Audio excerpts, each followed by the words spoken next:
Hello student. तो ये तीसरा लेक्चर है टू डायमेंशनल मोशन का। इसके अंदर जो हम थर्ड केस करने जा रहे हैं दैट इज़ मैंने बना दिया है। तो जो तीसरा केस है, projectile eight an angle theta from height H. इसको मैं एच हाइट ले लेता हूँ यहाँ से।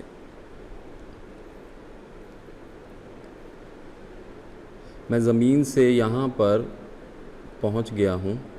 ये कोई बिल्डिंग है मान लेते हैं, ओके, यहाँ पे। और मुझे इस ऑब्जेक्ट को वाई पे जो पड़ा है ऑब्जेक्ट, इसको यू वेलोसिटी देनी है जो कि हॉरिजॉन्टल के साथ थीटा एंगल बना रही है।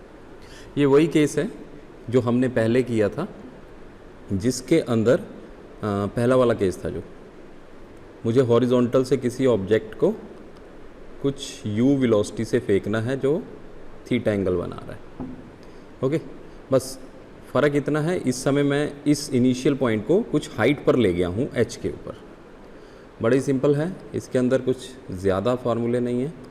We just try to find out the equation.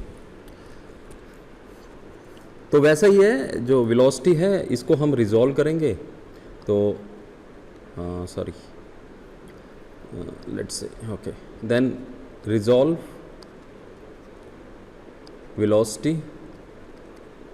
u into two component।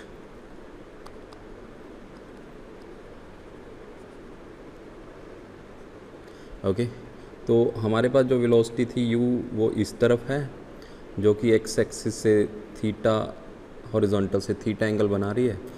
तो इसका एक कंपोनेंट इस तरफ आ जाएगा, that would be u cos theta.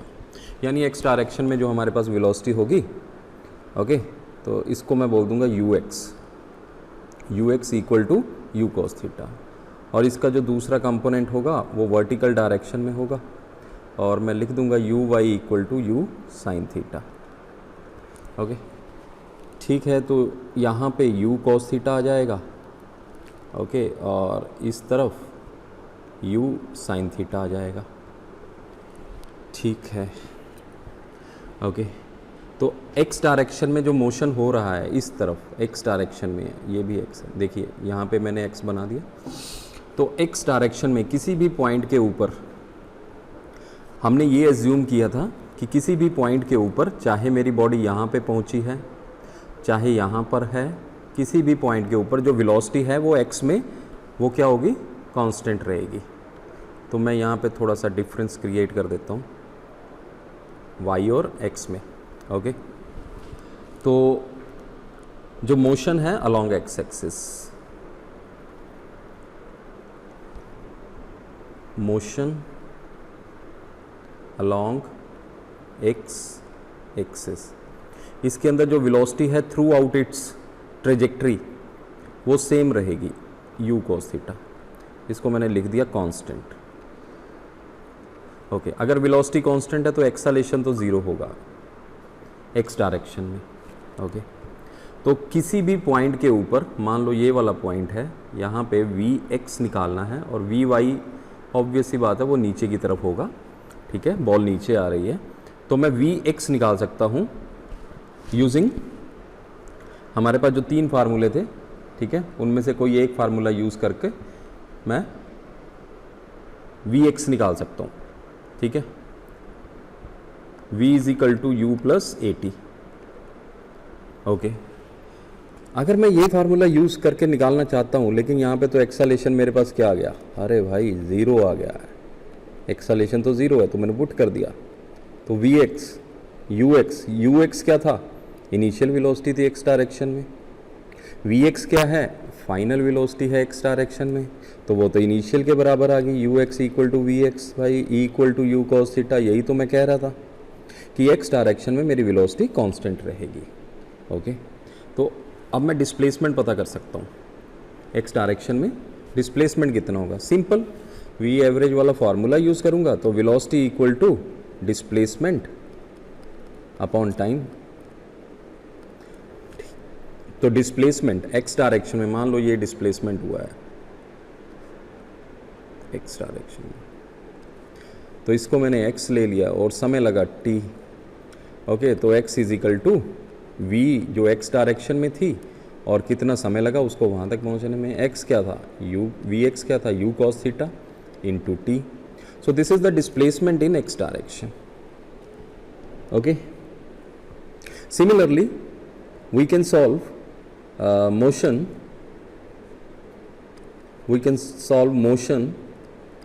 along y axis के along motion हो रहा है। भैया x में तो जो वेलोसिटी है वो कांस्टेंट है, ये हम समझ गए हैं, लेकिन y में तो वेलोसिटी कांस्टेंट नहीं है ना, क्योंकि y में जो एक्सेलेरेशन लग रहा है, ग्रेविटेशनल एक्सेलेरेशन लग रहा है, वो तो हमेशा ही नीचे लगेगा। अगर हम देखें हमारा ग्राफ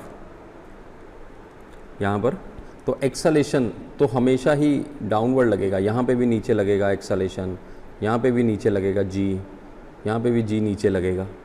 तो एक्सेलेरेशन तो किसी भी पॉइंट के ऊपर देखूँ हमेशा डाउनवर्ड लग रहा है। और हमने ये सपोज़ किया था, याद है पहला केस दूसरा केस सभी में सपोज़ किया था कि जो भी physical quantity along the x axis है वो पॉजिटिव है और along the y axis upward है वो पॉजिटिव है, और डाउनवर्ड क्या होगा वो नेगेटिव होगा, और लेफ्ट साइड भी अगर कोई क्वांटिटी जा रही है वो भी नेगेटिव होगा। तो एक्सेलेरेशन अभी डाउनवर्ड है, तो जी जो होगा वाई के केस में वो नेगेटिव होगा। ओके, कोई डाउट नहीं। तो जो इनिशियल वेलोसिटी थी यू वाई वो थी यू साइन थीटा। किसी समय में मैं वी वाई निकालना चाहता हूँ, अब यहाँ पे वो फॉर्मूला लग जाएगा ये वाला, ये क्या था v y minus u y is equal to acceleration into time. Okay, so this implies v y मुझे निकालना है, वो किसके बराबर आ गया है यू वाई के बराबर, ठीक है, plus a t.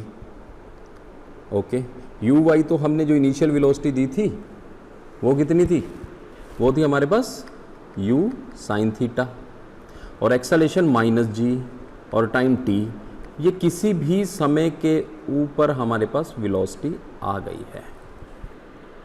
Okay, clear, any doubt? ठीक है, तो अब हम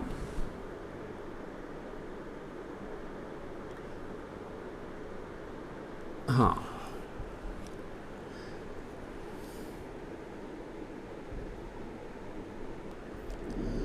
तो अब हम किसी भी समय पे किसी भी तो अब हम किसी भी पॉइंट के ऊपर, ग्राफ के ऊपर, किसी भी पॉइंट के ऊपर वर्टिकल जो डिस्टेंस है या डिस्प्लेसमेंट है वो कैलकुलेट करेंगे। तो हमारे पास फॉर्मूला होता है s is equal to u t plus half a t square. तो एस की जगह हम लेंगे वाई, डिस्प्लेसमेंट हुआ है, वाई डायरेक्शन में डिस्प्लेसमेंट देखना चाहते हैं, और यू वाई लेंगे, इसकी वैल्यू भी यू वाई लेंगे, और यू वाई कितना था हमारे पास यू साइन थीटा था, वेरी नाइस, और प्लस हाफ ए की वैल्यू जो थी वो माइनस जी थी, ओके, और टी स्क्वायर था। तो इसको जब हम सॉल्व करेंगे तो ये आ जाएगा you sine theta minus half G T square. ये किसी भी समय पे डिस्प्लेसमेंट आ जाएगा वाई डायरेक्शन में।